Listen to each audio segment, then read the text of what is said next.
Cricket ஃபேன்ஸுக்கு வணக்கம். இன்னையோட லாஸ்ட் வீடியோ. ஸோ இது வரைக்குமே அன்பாக்ஸ் அப்டேட்லாம் போட்டிருக்க. சப்போஸ் மிஸ் பண்ணியிருந்தீங்கன்னா செக் பண்ணி பாருங்க. ஸோ ஃபைனல் வீடியோவில் லாஸ்ட் செஷன் என்ன பயிற்சி பண்ணாங்க, சூரியன் மறையறதுக்கு முன்னாடி அவங்க பயிற்சின பயிற்சி என்ன, அட் த சேம் டைம் ரொம்ப ரொம்ப முக்கியமாக இம்ப்ரெசிவ் துஷாரா யாருமா நீ இவ்வளோ நாள் கழிச்ச ஃபீல்டில் பார்க்குறக்கு அவ்வளோ சந்தோஷமா இருக்கு. ஒரு பால் போடுபாரு பாருங்க, ஸ்டெம்பே தெரிச்சிடும். So decay பாராட்டுவார். ஏன்னா அக்யூரேட்டாக 3 பால் 4 பால் கன்சிஸ்டண்டாக போட்டார். ஸோ பத்திரானா மல்லிங்கா துஷாரா இவங்களுடைய ஆக்ஷன்லாம் லைட்டாக சிமிலராக தான் இருக்கும். ஸோ யாக்கர் நெயில் பண்ணக்கூடிய ஆள் தான். ஸோ இது பார்க்கும்போது ஹேசல்வுட்டுக்கு சான்ஸ் கிடைக்குமா இல்லையா, ஓவரால் பயிற்சியில் என்ன நடந்தது, தினேஷ் கார்த்திக் எதுக்கு இம்ப்ரெசிவ் ஆகி கை தட்டினாரு அப்படிங்கிறத கம்ப்ளீட்டாக பார்க்கலாமா. அதுக்கு முன்னாடி ஃபர்ஸ்ட் டைம் சேனலுக்கு வரீங்கன்னா மறக்காம சப்ஸ்கிரைப் பண்ணி சப்போர்ட் பண்ணுங்க. அப்போதான் அப்டேட் எல்லாமே வந்து சேரும். சரி வாங்க வீடியோக்குள்ள போகலாம். ஸோ ஃபர்ஸ்ட் ஆஃப் ஆல் ரொம்ப ரொம்ப முக்கியமாக அன்பாக்ஸ் ஈவென்ட் நடந்து முடிஞ்சு. ஸோ பெருசாக எதுவுமே இல்லைங்க. ரொம்ப எக்ஸ்பெக்ட் பண்ணிட்டு இருந்தோம். பட் இருந்தாலும் பெருசாக எதிர்பார்த்த மாதிரி எதுவுமே இல்லை. நார்மல் பிராக்டிஸ் செஷன் தான். ஸோ பிளேயர்ஸை வச்சு ஸோ அது வர வச்சு அவங்கள வந்துட்டு ஒரு ஃபேன் ரொம்ப ரொம்ப முக்கியமாக தீவிரமான ரசிகர்களாக இருப்பாங்க இல்லையா, அவங்களெல்லாம் ஒன்று கூப்பிட்டு ஸோ இதுதான்ப்பா எங்களுடைய 11 இந்த வருஷம் ஆட போகிறேன். 18வது வருஷம் விராட் கோலியோட நம்பரும் 18. ஏதாவது சான்ஸ் கிடைக்குமா, த்ரூ அவுட் எண்ட் வரைக்கும் சப்போர்ட் பண்ணுங்க அப்படிங்கிற மாதிரி கூப்பிட்டு சொல்லிட்டாங்க. இது தாங்க நடந்தது. மற்றபடி பயிற்சி ஆட்டம் தான். ஸோ இதை நார்மலாகவே பயிற்சி பண்ணி டெலிகாஸ்ட் பண்ணியிருக்கலாம். எதுக்கு ஒரு ஈவெண்ட்னு சொல்லி நடத்துனாங்க தெரியல. பரவாயில்ல, இசை கச்சேரி அதெல்லாமே இருந்தது. ஓரளவுக்கு போர் இல்லாமல் போச்சுங்க. So at the same time ரொம்ப ரொம்ப முக்கியமாக ப்ராக்டிஸ் செஷன். அந்த செஷன் ஃபுல் அண்ட் ஃபுல் பேட்டிங்க்கு விட்டுட்டாங்க. லியாம் லிவிங்ஸ்டன் ஒரு பக்கம் ஹிட்டிங் ஆனா, அந்த பக்கம் ஃபில் சால்ட் அதுக்கு மேலே ஆடிட்டு இருக்காரு. பட்டிதருடைய பேட்டிங்கும் லைட்டாக பார்க்க முடிஞ்சு. ஸோ 80% லியாம் லிவிங்ஸ்டன், 19% பக்கம் ஃபில் சால்ட், இன்னொரு பக்கம் ரஜத் பட்டிதர்ங்கிற மாதிரி கம்மியாக தான் காமிச்சாங்க. ஆக்சுவலாக நிறைய விஷயங்களை எக்ஸ்ப்ளோசிவ் பண்ண மாட்டாங்க. ஏன்னா டீம்ஸ் எல்லாம் பார்த்துட்டு இருக்காங்க இல்லையா, அவங்க வீக்னஸ் என்ன அப்படிங்கிறத கண்டுபிடிக்கலாம். ஸோ இந்த ஜோனில் போடலாம் அப்படிங்கிற மாதிரிலாம் தெரியும்.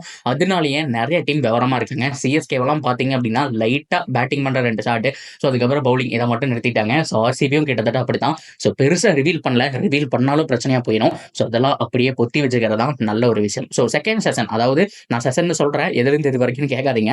ஆக்சுவலாக 3 மணிக்கே ஸ்டார்ட் பண்ணிட்டாங்க. 3 மணிலேருந்து ஒரு 5 மணி வச்சுக்கலாம். ஸோ அதுக்கப்புறம் 7 மணி அந்த மாதிரி டைம், அதாவது 6 லாஸ்ட் செஷன் அப்படிங்கிற மாதிரி வச்சுக்கலாம்.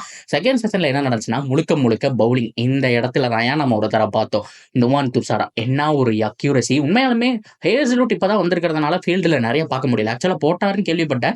இமேஜஸும் வந்ததான்னு தெரியல. நான் ஹேசல்வுட்டை பார்க்கவே இல்லைங்க. ஐ மீன் அவர் வந்தது எல்லாமே வந்துட்டு பார்த்தோம். ஸோ நிறைய டெலிகாஸ்ட் பண்ணாங்க. பட் இருந்தாலும் அவர் மேக்ஸிமம் நிறைய ஓவர் போட்ட மாதிரி காமிக்கல. என்னங்கிறது தெரியல. சப்போஸ் நாங்களாம் பார்த்தோம் ப்ரோ அப்படின்னீங்கன்னா அதையும் கமெண்ட்ல சொல்லுங்க. அப்படியே கட் பண்ணனா என்னோட கண்ணு வெச்ச கண்ணு வாங்காம பார்த்தது நுவான் துஷாரா.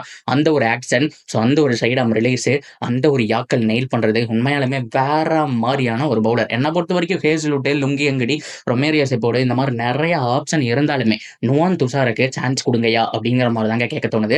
பார்த்துருந்தீங்கன்னா தெரிஞ்சிருக்கும். சிங்கிள் ஸ்டெம்பை 2 தடவை அடிச்சாரு. அட் த சேம் டைம் 3 ஸ்டெம்ப்ல நடுவில் இருக்கிறத தூக்கிட்டாங்க. சைடு மட்டும் 2 இருந்தது, அதை 2 தடவை அடிச்சாரு. ஸோ அதுக்கப்புறம் 3 ஸ்டெம்பை சேர்த்து வச்சாங்க.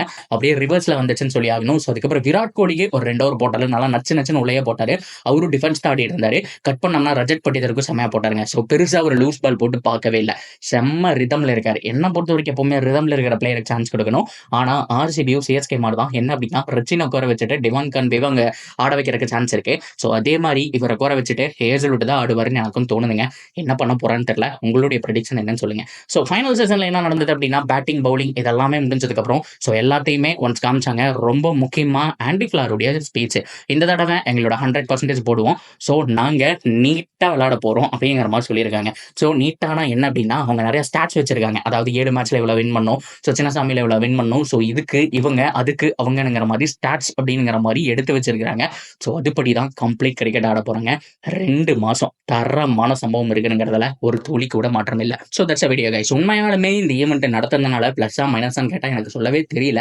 ஆக்சுவலாக இதை நீங்க நார்மலாகவே பண்ணியிருக்கலாம்னு தோணுது. ஏன்னா இதுக்கு முன்னாடி விஷயமெல்லாம் பார்த்துருந்தீங்கன்னா ஸோ லைவாக பேசுவாங்க. ஸோ நிறைய கலர் லைட்ஸ் எல்லாம் வந்துட்டு செட்டிங்ஸ் எல்லாம் இருக்கும். அட் த சேம் டைம் 9-10 மணி வரைக்கும் போன மாதிரி நான் கேள்விப்பட்டேன். ஸோ இந்த வருஷம் கொஞ்சம் டல்லு தாங்க.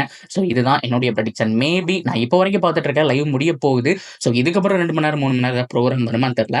அப்படியே வந்தாலும் உடனுக்குடன் நான் வெயிட் பண்றேன். So that's video guys. Already சொன்ன மாதிரி எல்லாமே கவர் பண்ணுறேன்னு நினைக்கிறேன். ஸோ நாளைக்கு எல்லா டீமோட பிளேயிங் 11 வரப்போகுது.